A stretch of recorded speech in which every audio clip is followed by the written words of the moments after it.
Let me begin with a short introduction about our organization because I don't want to assume everybody familiar about MIC. Although earlier my chairman and also the Deputy Minister have elaborated a little bit about MIC, but let me take opportunity to also explain in terms of our role. Next slide, please. We are actually Malaysian Industry Government Group for High Tech, which is what people call us as a MIC. We are a partnership organization focused on 3 strategic roles.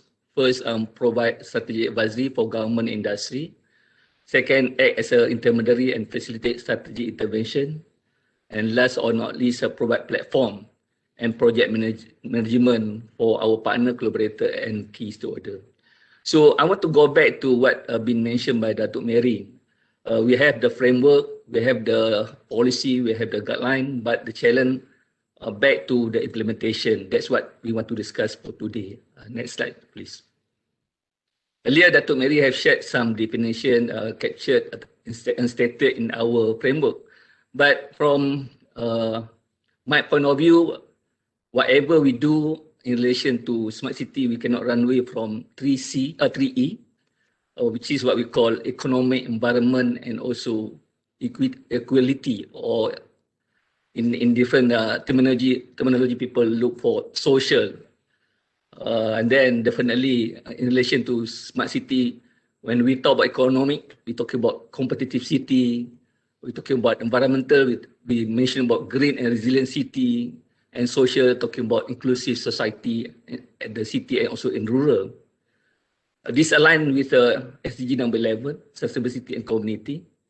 And then definitely we need to bring everybody on board and involved in the implementation and also the monitoring. We done series of planning. We have launched a series of blueprint, but the challenge for most of us back to how to implement, how to realize this smart city initiative or vision. Next. We at MIC believe this can be done through collaboration and partnership because we need to bring all stakeholders on board under common agenda, try to complement each other in terms of our strength, and then try to bring value which is everybody can, leverage on. And then this can be done through coordination, communication among ourselves. And then we at MIC play that role, bring the industry and government together. Don't forget about the academia and also the community, especially PBT and also the champion at the ground level. So we need to bring everybody in realizing the smart city initiative. At MIC, we provide the platform for that. One of example, as mentioned, as part of the co-organizer for today is Malaysia Smart City, Alliance. Alliance actually bring the industry player, the decision maker, and also the academia together in terms of looking the common issue and also opportunity, because we're not just talking about issue, but sometimes we need to also looking for the opportunity. How we can, working together to come up with the right solution. And then while addressing the problem, we also want to take advantage on introduce our best practices, best, solution, not just from technology point of view, but also from non-technical aspect point of view. So this opportunity we try to create, bringing everybody under one platform, and then Alliance is one way to do that.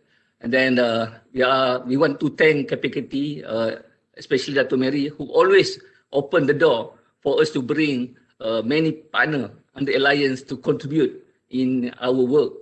Like today, we are organizing this event together with Malaysia Smart City Alliance.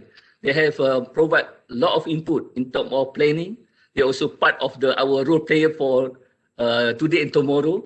They will share in more great detail about what are the best possible way forward from technology point of view, from, not just from technology per se, but also from other aspects which is we need to focus on. Next slide, please. Again, in order to realize this smart city, we need a cooperation, collaboration, and coordination, and then we need the engagement with the public, private and also academia. We have done this many years since our establishment in 1993 in other area too. So we believe with the partnership, collaborative is the way forward. Next slide, please. Okay, in guiding ourselves in terms of facilitating different stakeholder, we always adopt this parameter or framework. First, we call first. Coincidentally, we call a word first, which is we need to look for funding. Definitely, we're not able to rely based on the past or current funding. We need alternative funding, new funding model to support our smart city implementation. And second element, which is very critical for all, become integral part of implementation action, which is focusing on infrastructure. Earlier, Dr. Mary and Lillian mentioned about the importance of Industry 4.0, IoT, blockchain, and so on. But basic element is key back to the infrastructure, common infrastructure. Currently, we work closely with the Standard Malaysia and the Alliance to focus on developing smart city standard, focusing on the common infrastructure for all, because now everybody fully aware we are the convergent era. We're not just talking about computing, we're also talking about communication, we talk about multimedia, we're talking about Industry 4.0, where require interoperability and also common platform in order to ensure we are complementing in all the implementation on the aspect of hardware, software, and so on. So if you talk about blockchain, if you talk about cloud funding, cloud and so on, so that requires infrastructure. We don't want our back in the past, no common infrastructure be built. So everybody come up with their own infrastructure, and then sometimes duplicate the effort. And then we notice there are so many gaps on the managing the infrastructure. So that's where we are happy when government launched My Digital recently, led by EPU, try to strengthen our infrastructure and then try to see how we can address the gap in rural and also in urban. The third element, which is equally important, back to regulatory aspect or regulation matter, because sometimes we need persuasion, sometimes we need enforcement in terms of follow through whatever we plan.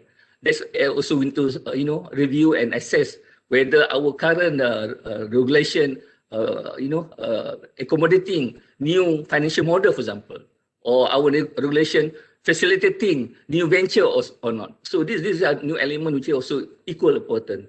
And then the fourth one, we talk about skill and talent. That's a basic resource at all levels. Doesn't matter you are federal, state or local, PBT level, we need to address skill and talent, because we have so many potential talent and skill, but how much we utilize, how much we can optimize this new talent and also current talent and future talent. Last or not least, we talk about technology. I don't want to talk about this technology so much because I will come back later to elaborate further on the component of technology. Last aspect, which is become our guidance at MIND, we are using READY as a parameter for guidance on facilitating a smart city in Malaysia, which is we cannot run away from resources, the economic, the accessibility, digitalization, institutionalized. I think I will respond back when we have series of discussion later on. I end here. I will over to you, Lillian. Thank you very much.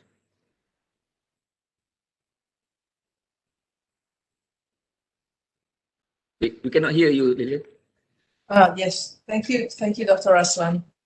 Thank you, Dr. Raslan, for your quite comprehensive overview of the key elements needed for implementation. I think we will go back to your questions. I'll ask you just to sum up one, and then after that we will move on and deal with the questions after all the panelists have presented. If I may ask just one question before we move on,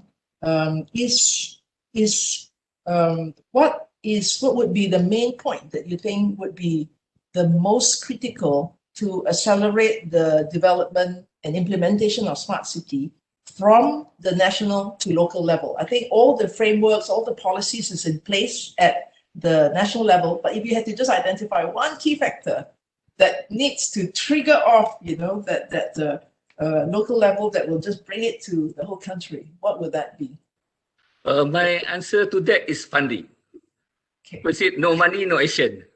And then definitely we need to prioritize our, funding, because everybody have their own priority, depend on what are the priority for the people.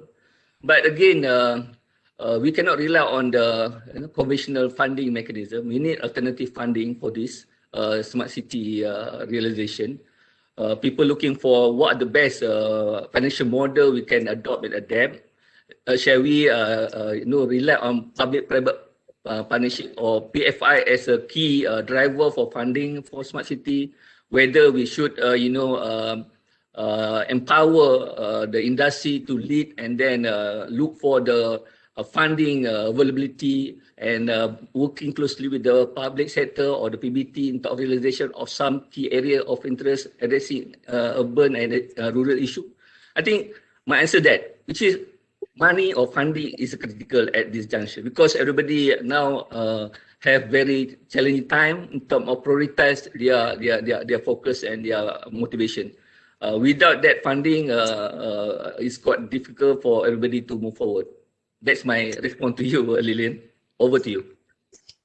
Dr. Raslan, you mentioned rightly that the private and the public sector needs to work together. And we know that over the last, even ever since Vision 2020, the building of Cyber Jaya, for instance, was in a way the birth. So the government has done its part, I think, allocating big investments in there. What do you think then are the obstacles on this funding issue? What could financial institutions do better? Technology by its nature is sort of forward-looking. It's unknown in a way, and to them that will be the most averse type of funding that they will be inclined to do. High risk level because of the so-called unknown factor that they have not seen before. Is that an obstacle? And how can we get our banking institutions to support the private sector in partnering with you? Lillian, as you aware, you talk about financial institution, they are looking for, bank, project which can be financed and give return. The problem, people looking for short-term return instead of long-term return. That's one issue which is we need to address very thoroughly, because their motivation more back to profit orientation. They want to see whatever they invest multiple in terms of return. That's one. And then to have that kind of trust, both party between the technology partner, the local PBT and financial institution to work closely, we need to address the trust issue. Back to me, back to risk and reward together. You're not able to get the reward if you're not taking the risk. Everybody need to take the risk. That's one.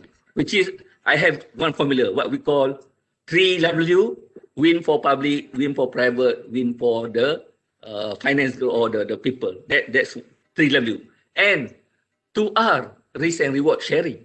You cannot just get a reward without take the risk. Everybody need to take the risk. And then 1A, which is common agenda for all. If you don't have these three elements, is a very tough time for everybody to to move forward. Trust, 3W, 2R, and 1A is an ingredient for me. We believe with that. So that means doesn't matter whether you are from financial institution, you are from a local PBT, or you are from from, let's say, academia or everybody or technology provider. We need to sit down and then come up with the right business model and financing model to accommodate different requirement of different projects. As I mentioned by Dr. Mary earlier, it's not, we cannot just generalize. We need to really, deep dive in terms of looking what are the critical success factor for project in relation to smart city. Of course, there are so many parameters we need to address, but we need to bring our strength in addressing the pinpoint where we thought we can complement other partners. So that kind of cooperation, collaboration, and trust and understanding is required for all. Perhaps I answer your question. Yes, yes, indeed. I think the trust, I think even from centuries ago, is the key, and confidence. It's just that technology has so many surprises. We would never have imagined back in the 80s. We wouldn't have imagined the internet. We would never have imagined we have the connectivity that we have. So I do hope your message also goes to the financial institutions, that in their risk assessment, they don't go by their business as usual assessment, and that they factor in, as you said, the impact of the significance and the impact of smart city initiatives to the community, that it has intangible value and intangible return to the community in terms of well-being and livability for cities, and contribution to the whole integration and connectivity of the population. I do hope that message will be taken.